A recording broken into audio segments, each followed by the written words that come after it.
Hi guys, this is gsnon.com and I'm here with an exciting package. This is the package that contains the OnePlus 9 series MediaKit for journalists. Inside we have the flagship, the new one. And as you can see, OnePlus is now working with Hasselblad. It's a company from Sweden. They put the first camera with the first man on the moon. Now Hasselblad is a company which dates from 80 years ago. They have a history of 80 years and OnePlus has a history of 8 years. And now they're working together. Okay, so it's quite the huge box that we have here. It's a press kit for media, and check out the way it opens. It blooms up like a flower. And here we have the two special guests of the video. On the one hand, there's the OnePlus 9 5G, the regular version. On the other hand, there's the OnePlus 9 Pro 5G, the flagship. This is a quad camera setup, this is a triple camera setup. Now I'm going to put this to the side and show you what we're dealing with here. So this is a photo of the man on the moon from the Apollo mission, and Hasselblad was there with a camera, which is pretty impressive. Inside this big box we have a compartment here which gives us some bonuses, like this OnePlus Warp Charge 50 wireless charger. So as far as I know, this wireless charger should bring your 4500 mAh battery from 0 to 100% in about 43 minutes. It's got turbine air cooling, silent nighttime mode, and instant charging. Okay, and the other added bonus are the cases. One for the OnePlus 9 Pro, one for the OnePlus 9. They're both black. This one has a pattern which mimics carbon fiber. This one is simpler. That's what the media is getting, the journalists, the press, the bloggers. Okay, so in this video, aside from showcasing the whole identity thing with the Hasselblad, I'm going to focus on the OnePlus 9 Pro. So let's get going. So we're back to the usual format, and this is the regular OnePlus packaging, rectangular and red. Okay, first contact with the phone, pretty impressive. We have the mirror version of the phone, and as you can see, a quad camera setup. It's truly a mirror, but one that fades here into a sort of like mist at the top side. This is glass at the back, and we also have glass at the front. I already set up the phone, so I'm just going to have to fire it up.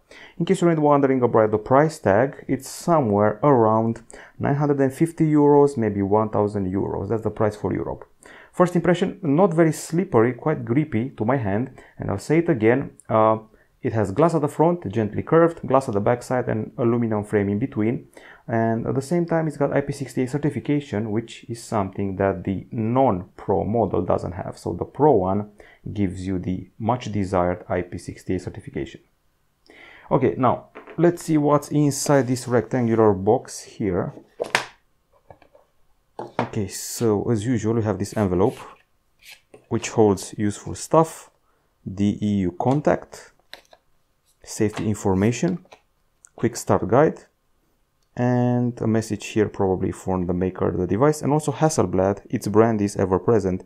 The Swedish company is working with OnePlus this year. And of course the metal key used to access the slots. I'm just talking about nano SIM. There's no micro SD here. There hasn't been for a while now on a OnePlus flagship. Okay, what about done with the top part of the package? Let's see what's inside. So we're getting a case. Not very inspired design. This is pretty bland compared to what we'd expect. I would have a transparent one. And this is the cable which goes from USB-C to USB-C and also enables the fast charging triggered by this very generous charger. It has an USB-C connector. It's big and white and promised to juice up the phone up to 65 watts. That's everything available inside the box. I think we've covered everything. Now it's time to focus on the special guest. Okay, so let's get this out of the way. There's already a screen protection applied on the screen. You can actually feel its edges, which are a bit rough if you ask me. And aside from that, the device looks pretty petite compared to nowadays flagships. I mentioned the curvature of the front panel and also the back panel. You can see here the Hasselblad branding has been applied below the two main cameras. And if you want some details, the phone has an 8.7mm thickness and weighs 197 grams.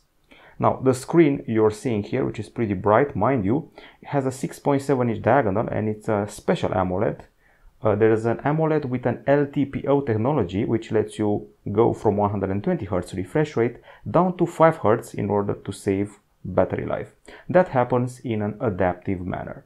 This is a 10-bit panel, pretty colorful one I may add, and also it has 1 billion colors to show you. The resolution is also on the generous side, 3216 over 1440 pixels.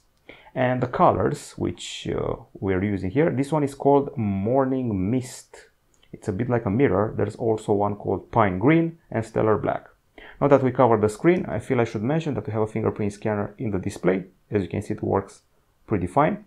And aside from that, we have sRGB and P3 calibration and the promise of around 1300 nits of brightness for this baby here. It's called Fluid Display 2.0 and it has a 360 Hz touch sampling rate for gamers. Now the processor inside can be easily revealed. We go here, CPU, and voila, the famous Snapdragon 888. Now it's accompanied by 8 or 12 gigs of RAM of the LPDDR5 variety and also by 128 or 256 GB of storage of the UFS 3.1 variety. As I said before, no trace of micro SD, also no trace of audio jack at the bottom or top, and also I think it's time to cover the battery. Now the battery you have on this phone is a 4500 mAh unit with 65 watt wired charging and 50 watt wireless charging. I should also mention that in some countries this phone comes with a bundle. You're getting a present, the OnePlus Buds Z headphones. And here we are finally in the camera department. Okay, now the front camera has been cut in a screen in a punch hole. This one is a 16 megapixel shooter with fixed focus with a Sony sensor. And if you go to the back side, the fun starts. I could actually go into a lot of detail here regarding these cameras. What I can tell you is that this is a dual LED flash, and here we have the two lesser cameras. The core ones have huge sensors, especially the ultra-wide one has the biggest sensor of an ultra-wide camera ever. The main camera is a Sony IMX789 sensor, 48 megapixel, 7p lens, optical image stabilization for the Pro version. The non-Pro one doesn't have that.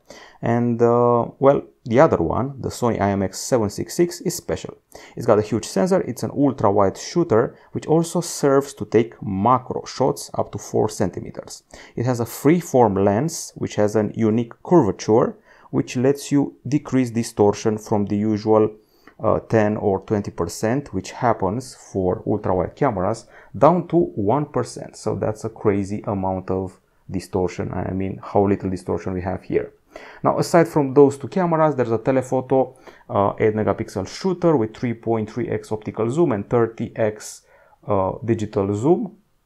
As you can see here, 3.3x, and further than that, you're going to be using the digital zoom. And finally, there's the monochrome 2 megapixel camera completing the list. Dual LED flash, 8K 30 frames per second capture, and be advised, 4K 120 frames per second video capture. We have a natural color calibration courtesy of Hasselblad, which contributed some of the features that we have on this phone. Now, tilt shift is one of the cool ones, creates a miniature effect. This is the Pro mode, and this is a nightscape mode. There's a portrait mode, photo mode, slow motion, panorama, and time-lapse. And by the way, when you're using the Pro mode, this is where Hasselblad comes in, and they're offering us their best expertise for the most naturally calibrated colors. There should also be a special 12-bit RAW capture. There is Ultra Shot HDR, so there is a lot of calibration happening here. That's how the two companies work together. They try to calibrate the device's colors as best as possible. There's a lot of things to say here. I'm going to say them in the review. For now, you should know that this is a pretty intricate mechanism, even though on the outside it looks like a pretty basic camera, which doesn't protrude very much. It's pretty interesting to me. Now, we're running on Android 11, as you probably figured out already, which is, well, covered up by OxygenOS 11. If you've seen the OnePlus 8T last year, you know exactly what to expect. And aside from that, let's try and find some new stuff. You probably saw the whole gaming feature before. You can add games from here. There's also a special pro gaming mode where you can do some tweaks. There's a vapor chamber, and I think I forgot something, maybe related to the connectivity. Of course, this phone provides you with 5G connectivity. There's Wi-Fi 6. There's an USB-C port at the bottom, and I didn't forget about the stereo speakers on board. There's also a special turbo mode, which Turbo Boost 3.0 actually, which totally optimizes the system, and I think that's about it. For my first impression, it's very grippy and very easy to wield. There's still the button here for mute, ring, and so forth.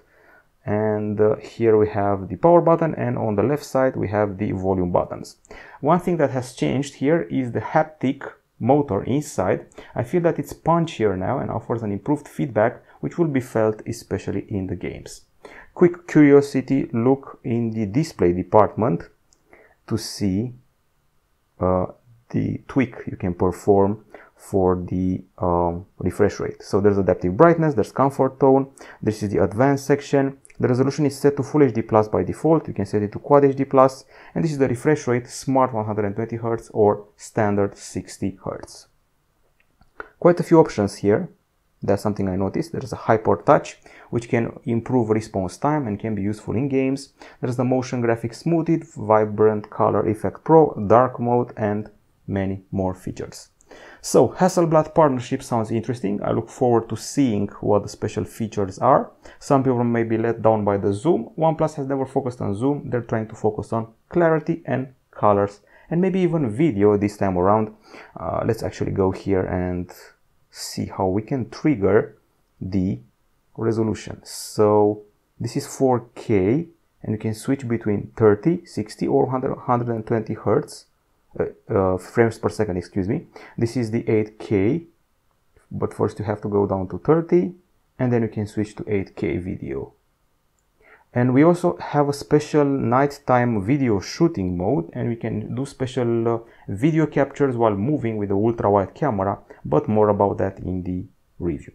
This is it from gsno.com. Hope you enjoyed the unboxing and the atypical large box from before. Once again, the phone is somewhere between 900 and 1000 euros. I mentioned the bundle before. This is the OnePlus 9 Pro 5G, co-developed with Hasselblad. We'll be back with more soon.